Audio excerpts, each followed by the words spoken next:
The hecklers. Okay, good afternoon, almost good evening, ladies and gentlemen. Welcome to Breaking Ground, last presentation of the day in this room. Just a quick note before we begin, please respect the speaker. Put your cell phones and other devices in vibration mode or silent mode, whatever your preference is. Floor is yours. All right. Thanks for skipping a little bit of bar time to come out and watch my talk. My name is Jacob Torrey. I work for AIS, and this is my talk, Cluck Cluck, on Intel's broken promises. Though I was just talking to an Intel guy who took offense to that, and so I had to put this little disclaimer that it's actually any system that supports PCI Express is vulnerable to this, virtual memory breakout. So before I put you to sleep or before you slip out to get a gin and tonic, I just want you to know that basically the crux of this talk is that the PCI Express specification allows software with sufficient privileges to break out and escape a virtual memory and then access any hardware, any memory of any process as well. I prefer this to be a discussion. This is some technical stuff, so if you have questions, please don't be afraid to jump in. If you can't hear me, just put your hand up or go like this. And then obviously any rude comments are mine only and not those of my employer. I work in Denver. Shameless plug, we're hiring. I lead the low-level systems group. So we've built a custom hypervisor for Mudge and a CFT program, which I'm talking about at Black Hat on Thursday. Built my own BIOS, C assembly, and I like the outdoors. So real quick, we're going to cover some background. There's actually quite a bit of background because it's a pretty technical CPU bug that I'm basically going to be presenting. The problem and what we're trying to accomplish, and then why it's called Cluck Cluck, and then the solution, why this happened, and then some, I think, probably the best parts of future work. So if you leave early, you're going to miss out. So really quickly, this is probably very basic for a lot of you, but virtual memory, it's kind of using paging, the page tables. Operating systems can then partition each application to have a consistent view of memory. So each application appears to have, say, in a 32-bit system, 4 gigabytes of flat memory, and there's no other programs, and that program cannot overwrite other processes or the operating system kernel. Back before paging on DOS, if you had an application that was running, it could go berserk and overwrite your kernel. So that's what virtual memory is. So it's a addressing that doesn't actually hit RAM. It's run through the processor and the memory management unit before it hits RAM. It's controlled by the MCH, which is the memory controller hub, and that is kind of acts as a bridge from the CPU to all the devices on that. So the PCI Express, the USB is all run through this memory controller hub. In the newer processors, this has all been integrated onto the die, but in previous, so pre-Nehalem, so Core 2 Duo and older, you'll actually see a separate chip and sometimes even a separate heatsink. Memory mapped I/O, that's if you want to talk to a hardware device as if it's just memory. So it will show up as a region of physical memory, and there are some defined registers there. Graphics card is a great example. They have a region of memory mapped I/O, and you just put your bitmaps there, and it will get drawn onto the screen. So it's faster, it's newer, and that's kind of the way everything is going. Before that was port I/O or programmed I/O, in which the CPU was involved in every single write of either a byte, a word, or a D word to a device. So this is a lot older. This is how you used to talk to a keyboard controller and pull and get one keystroke at a time. This is being phased out because of that. And I'll get talking about DMA a little bit later, but you can actually offload a lot of the memory mapped I/O to a separate controller so that your CPU is free to actually do work. TLB, translation look-aside buffer, really quick. It's just a CPU cache that stores virtual to physical memory translations. PAE is is a dirty hack. We can kind of skip over it, really. It's just a way that allows a 32-bit OS to pretend to access 36 bits of memory and access more. It was kind of like a stopgap measure before 64-bit OSs became popular. PCI configuration space. This is a set of registers and memory region that allows you to control your device. So if you want to tell your USB controller to eject a device, that's how you go through. You can go through PCI configuration space. PCI Express, this is probably the most important part of all these terms, came out with something called the ECAM, which is the Extended Configuration Access Mechanism. So PCI config space you used to access using port I/O. You would load into one port register the address you wanted, and then you would either read or write. So it required 2 port I/O reads, which take about a millisecond. So if you imagine how many clock cycles you're wasting on 1 millisecond. PCI ECAM is all memory mapped. So it takes all the PCI configuration space, throws it into a place in physical memory, and you can just access those registers as if you're accessing memory. CR3 registers on the CPU, it tells where the processor should go and look for the base of the page table. So when it wants to translate a virtual address to a physical address, it takes the address at the CR3, and then part of your virtual address, which is up at the top where it says PDE, that first one is kind of an index into your page directory. So that's what PDE is, page directory entry, and then an offset into here. And so each PDE, when you're using a large page, points to a 4 megabyte page. You can add in more levels of direction, so you could actually map a PDE to a page table entry. But for now, we'll just simplify this. You can get really complicated. I think with virtualization and extended page tables, you can go all the way to 7 or 9 levels of indirection. So that's why the TLB is there, to cache these very slow processes. So why is virtual memory good, and why is that considered a promise that Intel is going to break later? So it's a protective feature or promise. So the first code in, when you boot up, you can set up paging and memory however you'd like, so that your applications can't access kernel memory, your applications can't access other applications, and you can kind of go in and defend the system. Unless you have access to page tables, you can't access the page tables. So unless you know the virtual address for those page tables and that's been mapped into your process space, you can't change that for other ones. So this is the chicken and the egg problem. It's a catch-22. So unless you know how to add mappings to the page table, you can't add mappings to the page table. And it protects against a number of attacks. So if you want to access memory-mapped hardware that's not mapped into your space, so if you're a process and you don't have access to the memory-mapped I/O for the graphics card, then you can't access that and maybe do an attack on the GPU. So the goal, we want it to be able to map in arbitrary physical memory. So this requires modifying page tables, which is that chicken and the egg problem. So we need to know where they are in virtual memory. We can read the CR3 register and figure out where they are in physical memory. That doesn't help us.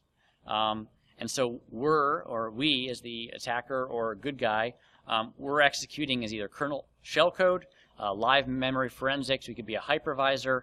We have ring 0 access, so we might have found a bug in, say, the Linux kernel, but we're confined to whatever mappings Linux defines. And so we can't access those memory mapped I/O devices like I mentioned. And most importantly, the coolest part of this is that it's OS independent. So this is just pure x86 assembly. Windows has a mapping to the page table at a known virtual address. So it's C, 0xC, and all zeros. So if you're in this situation on a Windows system, you just go to that address and you don't have to worry about any of this. But this is an architectural flaw, so to speak. I said most of this. Oh, and you don't know where your code is executing since you can't read the page table. So that's another one. So some people have tried switching to real mode and then executing there where there's no protection, setting things up how they want and then switching back. But you don't know where you're executing. And so when you jump back out of real mode or you turn off paging, you're again going to jump to some random instruction and you're going to be in big trouble. So the crux of this problem is you need control over just 32 bits. So once you have that, you can set up a recursive mapping. It has to be at a known physical address so that you can set your CR3 there. Conveniently, PCI Express has more configuration space per device. Port I/O is slow, so they need a way to make it access faster. So this ECAM, it shadows device configuration space into a physical memory location. The base address stored in a register on the MCH.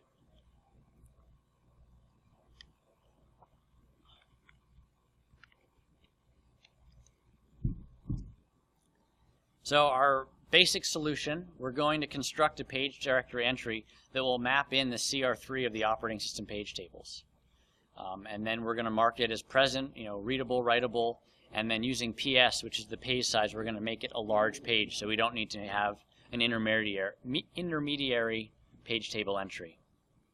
We then want to use port.io to insert this new page directory entry into PCI configuration space, which basically is allowing us to modify what the CPU thinks is physical memory through port.io.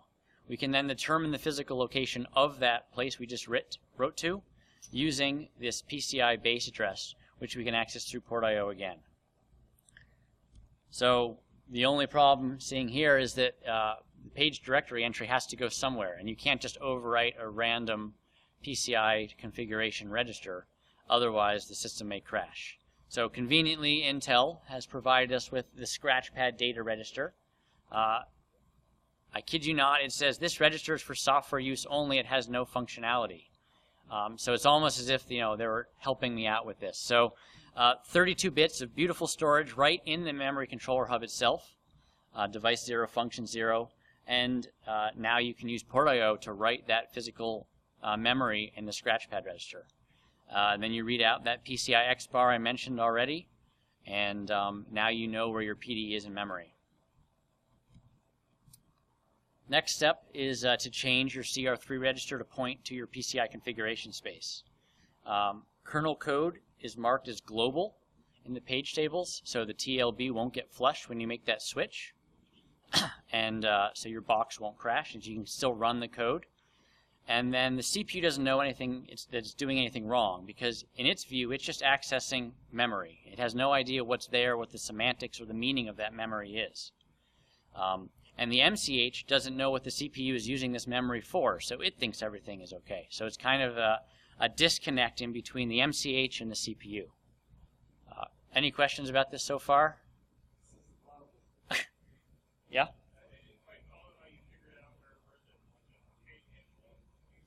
Sure. Okay, so the operating system page table, the base, the physical address, is always stored in the CR3 register.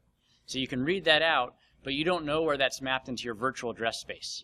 And so that's what we're doing right now, is we're going to create a virtual memory pointer to point back to that CR3 register so we can access the main operating system page registers, page tables. Which one? So the scratchpad data is where we are putting our page directory entry that points to the operating system page table. So basically what we're doing is we're treating PCI configuration space as a page table. And we got to be very careful when we access it, because there's only one entry that's valid, and there's some alignment issues where you can't have a page table pointing to an arbitrary memory address. It has to be aligned to certain boundaries. So the scratchpad data register is a PDE, or page table entry, that is then mapping in the CR3 value of the operating system. The scratchpad? It's just because I know that in the specification that it won't muck with any hardware. If I were to use, say, a graphics card one, it might throw crap up on the screen. So, good question. Any others? Okay. So now we have a virtual pointer to the operating system page tables, or page directory, I should say. Now we can scan these, the operating system or the real ones, for an empty entry, and then we can put a recursive page table entry that points back to the page directories that the operating system is using. So this is called recursive mapping. And then we'll save where that entry is, and then we'll have a known virtual address. We switch back CR3, and again, since we're on global pages, the TLB won't flush us, so we can continue working. And then all in a few lines of assembly, we have a virtual pointer at a known location that points to the operating system CR3. So breaking out of virtual memory, essentially. A couple caveats. So alignment, I mentioned. The CR3 register, the bottom couple bits, are more like status and configuration bits, so they get ANDed off. So you need to have some math and bitwise operations, because wherever your register is, you're going to have to figure out how that virtual address works out. You're going to need some PCI configuration registers that are okay to be trashed.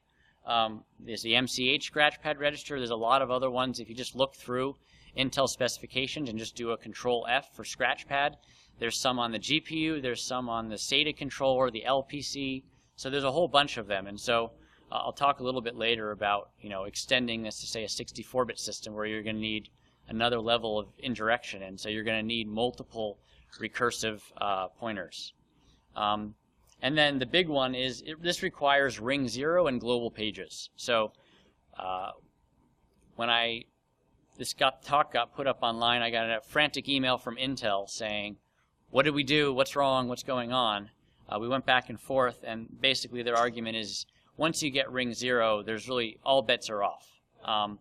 And so even though there are a lot of cases in which if you find the little exploit, you getting this was a kind of a pivot point to insert yourself. So we're actually going to get rid of that restriction to be in ring 0, and we're going to move on from that. But go on from there. So any questions? Good? Okay. All right, so how did this happen? Kind of a classic feature creep example. So Intel made some kind of assertions back in the day when they brought out their virtual memory and their paging protections. And then down the road, they said, okay, well, now we have these PCI Express buses that are moving data extremely fast and have huge amounts of configuration. This is too slow doing it all over port I/O, so let's throw this in. And then they violated those assumptions without going back and verifying it. This has happened before. There's the SMM caching bug, which is where they added a new feature without realizing that it, forked everything up. There's some virtual machine side channels where they went for the performance over security decision, etc. So, as I said, Intel reached out, spoke with Bronco Rodrigo, who's actually in the other room right now. He's also speaking at Black Hat, so try to bump into him if you see him. His thoughts, basically this is an impressive attack in the sense that it makes something OS independent. So really there's no point if you know what your target system operating system is, because either the Linux kernel is identity mapped or Windows, it's at a known virtual address. This is just a cool flaw in the x86 architecture. And so if you already have ring 0, you're already pwned. So not really a big deal, but they're going to go and provide some education to the OS developers so they realize what can happen when you have these flaws. And it's already possible for target operating systems. So Cluck Cluck is not target specific. If you know you're hitting an x86 system, regardless of what operating system it's running, this x86 assembly will run and work. If you're trying to target, say, a Windows 7 machine, then you would just use the target specific attack. So this is more of a cute, weird machine or an Easter egg rather than a 0-day. Hopefully that's not a letdown for some of you. So if you're out building a new system, these are some suggestions I would provide to make sure that you don't have a similar issue. So codify your verification. Formalize what your platform is guaranteeing and what it does and what it doesn't do.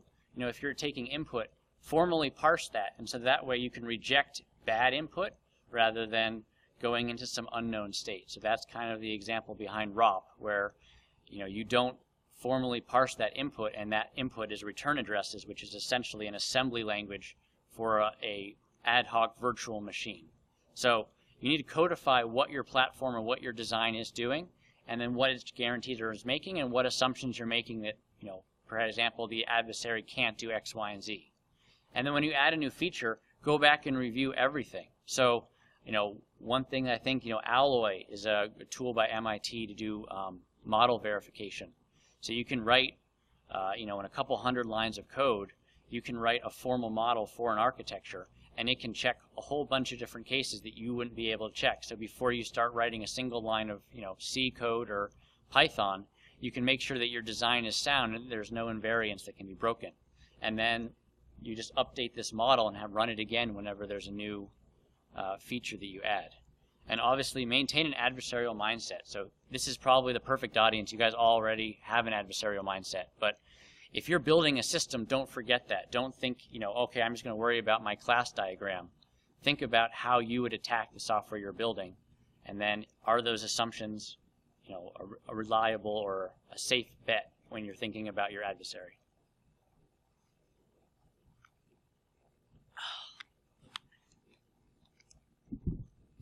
A couple of use cases. This came up originally as forensics. So you can plug a PCI device in. So actually there's an NSA playset talk at DEF CON about exfiltrating data over PCI. So they're doing it at the PCI bus mastering level. This is if you can plug something in and get software to run. So you don't know or you can't trust the OS API. So you can't just execute code in kernel space and say, okay, Windows, mmap.io space my PCI device, because you're not trusting and you don't want to alert the operating system that you're doing some kind of forensics. You need full memory access, as you want to get the whole dump, and then you're going to need memory mapped.io to whatever device you're exfiltrating. So if you want to get direct access to the NIC, and then that way you can send your data off over the network without using the operating system APIs, which might get picked up by some kind of host-based protection. So that's where you can use this. It's basically a memory query attack where you're directly accessing it rather than going through OS APIs. Hypervisors, it provides a memory or an OS independent way to map in memory. So if you're running a thin hypervisor, you want to do some introspection, and you don't really want to care about how whichever operating system you're virtualizing. So something like Blue Pill is a rootkit example. They'd be able to go in here and use this to map in memory regardless of whatever operating system they're subverting. And then the last, kernel shellcode for whatever reason you might have. And you want to be able to pivot from a little blob of shellcode, x86, that doesn't call any specific kernel functions, to full system memory access and memory mapped I/O. Once you have that, you can inject yourself anywhere. You can get a lot of rootkit persistence. You can hook the IVT or the IDT, and you can really, completely hone the system. All right. Any questions before I go to? Okay, cool. Future work. So these are all theoretically possible. I just haven't written them up yet. So you can extend this to work on PAE or 64-bit. You're just going to need to find larger scratchpad registers or more of them that will point. So you'll have to have a page directory entry that maps to a page table entry, which is also in PCI config space, and then maps to memory. So it's more of an engineering task. It would be really nice if you could remove your global page requirements so that you could execute anywhere as long as you had kernel privileges. And then remove ring 0 requirement. This is the big one. So this actually happened when I was emailing with Intel, and they said, this attack is not really that impressive. So I went back and said, okay, well, now I've removed the ring 0 requirement. So an application running in user space with I/O privileges, such as X server, which is run on a number of systems, or if you're running in BSD with secure level, you can actually have full memory access from ring 3. So don't tell me my attack is pointless is the outcome of this. So this hasn't been implemented and tested, so it's future work, but in theory everything should come together. A little bit more background, and then our goal is basically to get from ring 3, so user space application with an I/O privilege to talk over port I/O, to ring 0 or arbitrary physical memory access. So why would you care about this? You need root to get IOPL. So on BSD systems with secure level, you can get root, but root doesn't have access to kernel. You can't load a kernel module in a BSD system on secure level. So this is a way to break out of that and get into the kernel. And then it's also kind of a neat trick. So really quick, the overview for the technical ones amongst us. We're going to use DMA. This is actually a DMA attack to overwrite either kernel code or the IVT. We're going to set up a table in the ECAM pointing to the target memory addresses we want to overwrite. We're going to write a payload to disk, and then we're going to use port I/O to tell the DMA controller to read from that block, or have it read from memory first so we can do a patch and then write back. And so this essentially allows us to do access to arbitrary physical memory.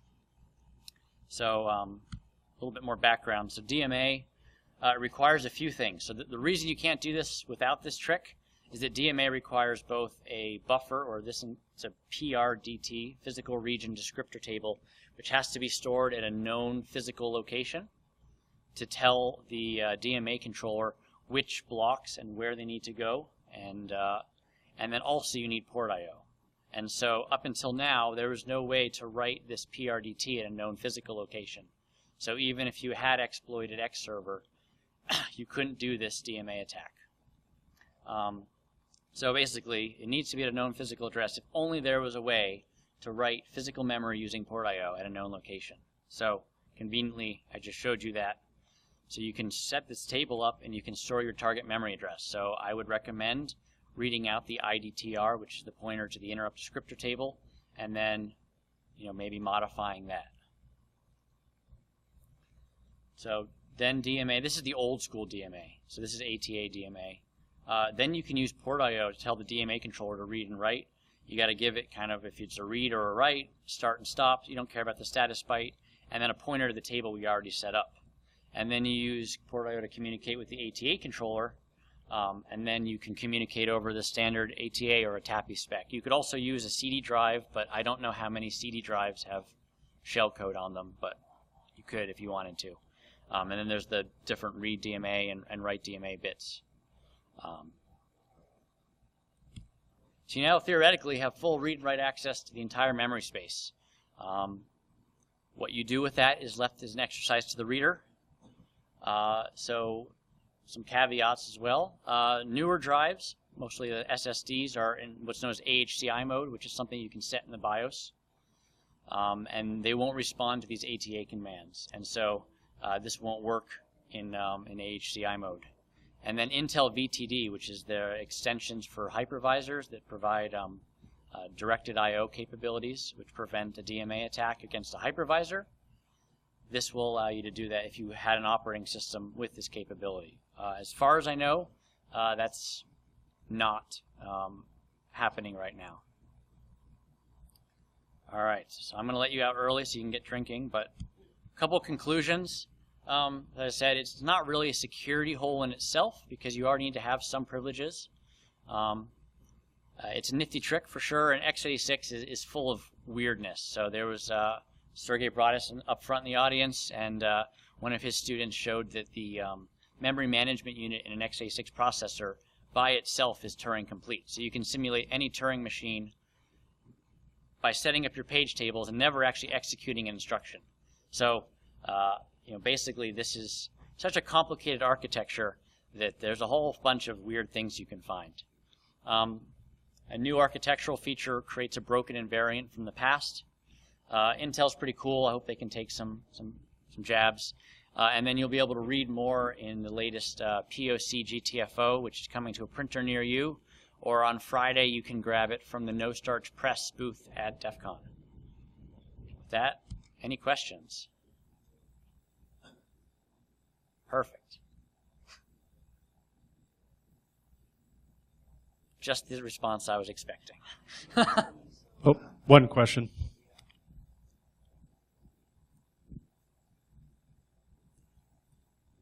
So can you go back to the solution slides and comment on which invariant they broke?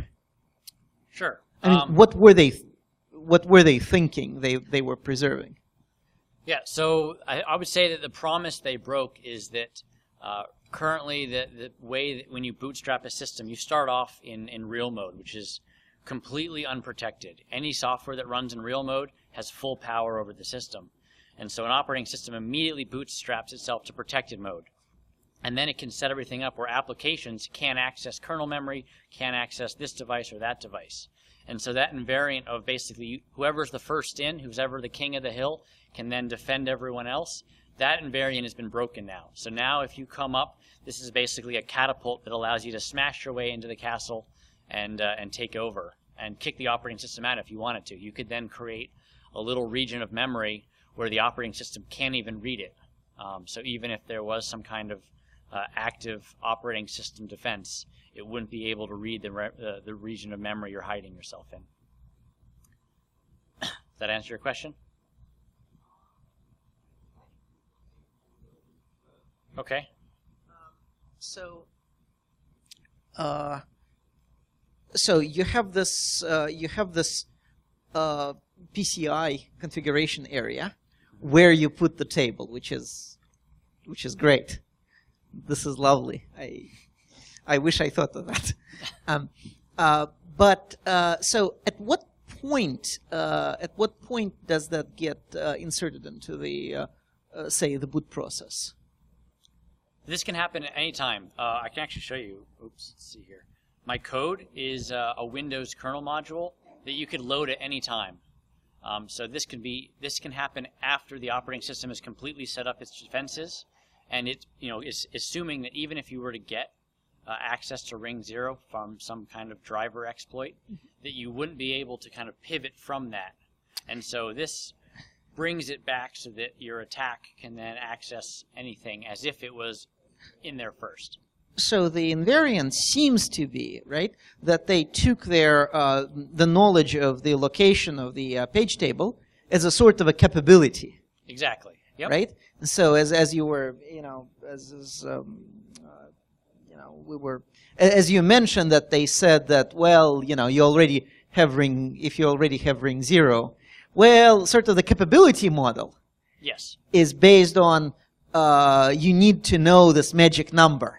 Exactly. Yep. Even though you can write all over memory, but you need to know this magic number to do so purposefully. Yes, and so I think there's two. There's that, which is probably the crux of it, and then there's the other one is that up until now there's been no way to write to physical memory at a known location, and so virtual memory was this perfect, unescapable jail that you could have 4 gigabytes of memory in your application, but only have 2 gigabytes of memory. You're not sure where that memory is going. It's just it's off and it's managed by the operating system, and so that prevented you from doing a lot of stuff. And talking to hardware, because hardware usually has both port I/O and a memory mapped I/O component, so that the memory mapped I/O component was kind of a protection, the capability that unless you had access and you had that mapped into your address space, it was essentially hidden from you. Yeah, it's interesting how much. I mean, what other leaks you might be able to find with this? Yeah. So my weekend projects have been trying to get rid of the ring or the I/O privilege requirements. So that would be a fully generic privilege escalation on any operating system. So that's hopefully what I'll be talking about if I can have some results in the next year or so. All right. Any other questions? Okay. Cool. Thank you very much. Thank you. This is end of line for Breaking Ground tonight.